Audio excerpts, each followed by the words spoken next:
Is a big day for the country, and we are going to be discussing the recent breaking news that we have withdrawn from Afghanistan. Finally, that's part of the program today. Other things coming up. I mentioned that Tony is going to be joining us, telling us from his perspective what's happening on the ground in Louisiana. Franklin Graham will also join us to share what Samaritan's Purse is doing to help, and you'll learn what you can do to help as well. At the end of the program, Nina Shea from the Center for Religious Freedom at the Hudson Institute, will join us to talk about the landscape for Christians, the latest developments even over the weekend, as well as what it means now that U.S. troops have finally withdrawn, leaving the Taliban in complete uncontested control of that country.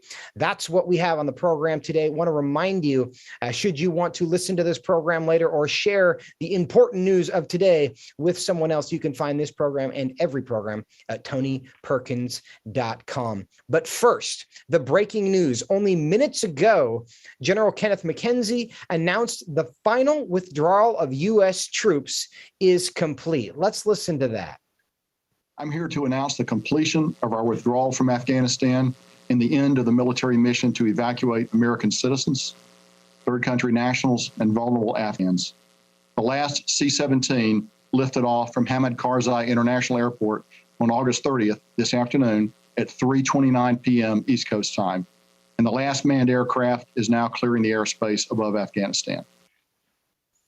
Our military presence in Afghanistan is no more, and the Pentagon has declared the war to be over. But is it over?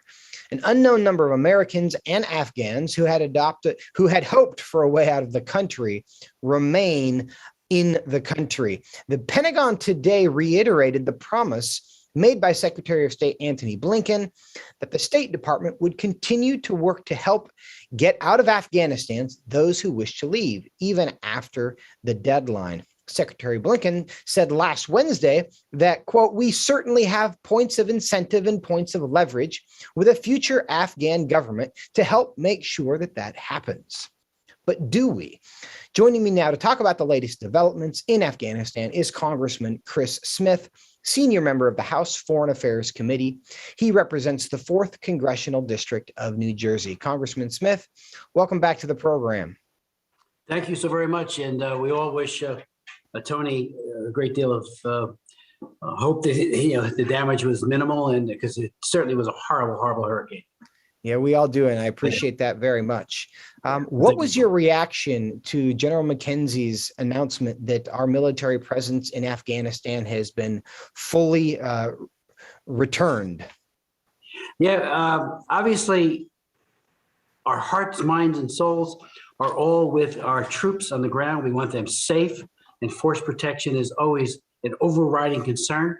But this entire plan of setting a date certain, in this case, August 31st by the Commander-in-Chief, Joe Biden, and the inability of so many people, both Americans and friends of the United States, Afghan translators who helped our military so heroically for years, a couple decades, were not able to get through the Taliban checkpoints in order to get on those planes. It is a very serious problem about what happens to those people now.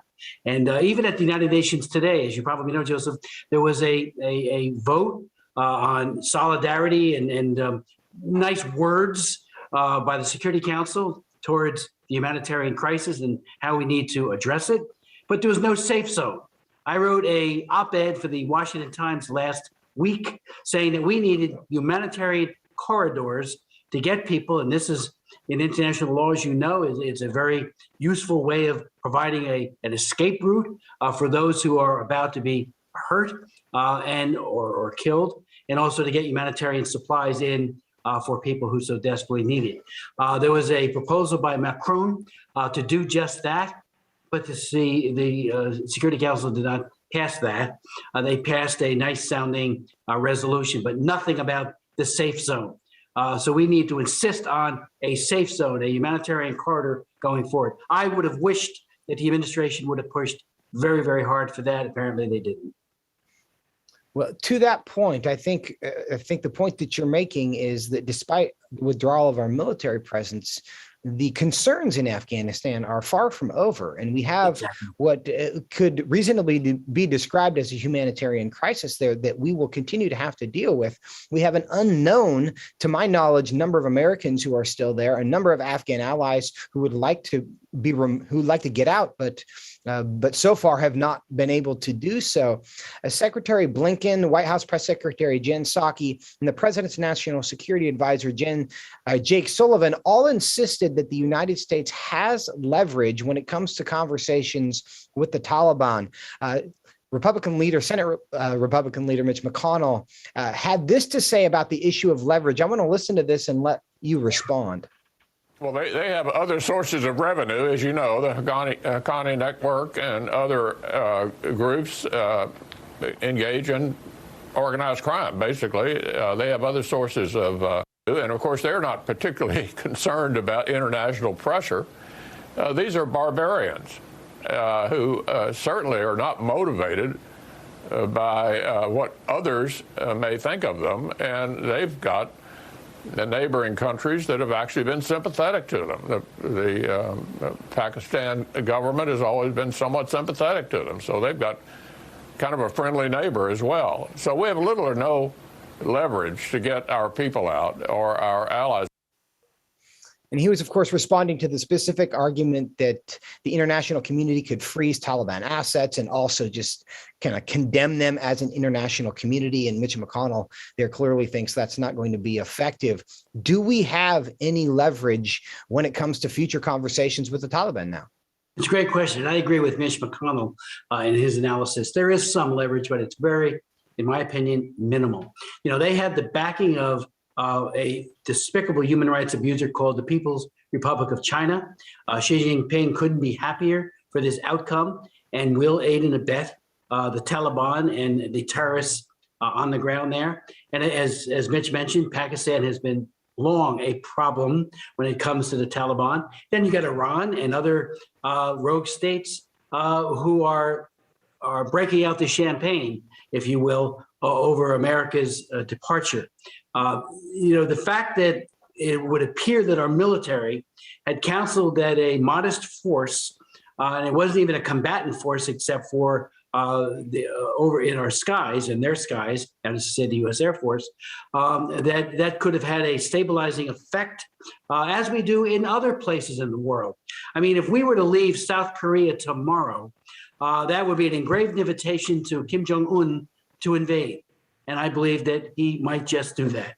You look at other terrible situations around the world, we act as a disincentive to horrific behavior, the likes of which we see with the Taliban. And, we've got to be praying for and caring for and doing everything diplomatically now as humanly possible for the women and the girls in Afghanistan. We know that the Taliban is notorious as child rapists, for destroying the lives of women. And, for 20 years, incrementally over time, major rights had been achieved for Taliban, for Afghanistani women and girls.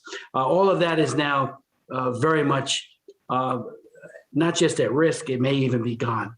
So I think, this was a very, very poorly planned policy on the part of the Biden administration. And again, they're not looking for recognition by the West, by the United States or Germany or the UK. There's a loathing towards the United States. And now, unfortunately, many of our closest allies, particularly the translators and others who were side by side with American troops over the last 20 years, are in grave peril. Do you believe that the Biden administration's attempt to use the opinion and perspective of the international community as leverage, and the belief that that is leverage, does that tell us that they really just misunderstand the motivations of the Taliban, or are they just trying to create a narrative with the American people that says it's not actually as bad as it looks and we still have some leverage? Well, there needs to be a full accounting of the Biden administration. They kept putting that off whenever any reporter or anyone else raised it. We'll get to that later. And I hope, the spin and the manipulation that unfortunately we've seen large measures of during the last several weeks and months, particularly days, we'll really get the unvarnished truth about what happened. For example, why did we leave in the middle of the night, Bagram Air Force Base, a very large defensible base that gave us air superiority and the ability to protect, and instead went to an airport that was extraordinarily hard to protect, and certainly access to it was limited by the Taliban, which ringed the entire airport with so-called checkpoints.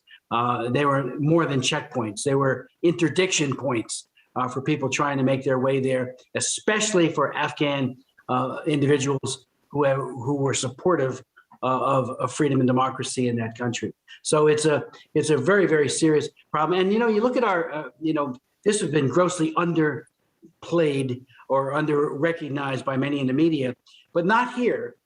The international community has taken the measure of Joe Biden and are deeply concerned about what they've seen. Boris Johnson in the UK and many other foreign leaders, if you just read some of the British press, have been outspoken. The House of Commons voted to censure Joe Biden for this. And they didn't even bring our UN partners and especially our NATO partners into this deadline process. They were left out in the cold to learn after the fact, particularly in the early days, what the United States was up to. That's no way to deal with a partnership where they have lost their soldiers and some of their diplomats and have a great deal of concern for the Afghan people. I'm shocked by it, why we were not coordinating with our partners. The UK and Germany and France, we do work well together with them on many of these issues. Why keep them in the dark? So I think that will make them less inclined to be working hand in glove with the United States going forward. And frankly, this has been a gift, a terrible gift to the Chinese Communist Party, the North Koreans, and other dictatorships who feel that we are less than able to manifest our concern for democracy, human rights abroad. Already the Chinese government is saying to the Taiwanese, the United States will never have your back. We've all been concerned, especially following the fall of Hong Kong, that Taiwan is in the crosshairs of Xi Jinping. And look Congressman what Smith has done. Yes. We are out of time, unfortunately. I appreciate this. I know we are going to have to continue the conversation, and we will, but we appreciate you being with us today. Thank you so very much for having me on.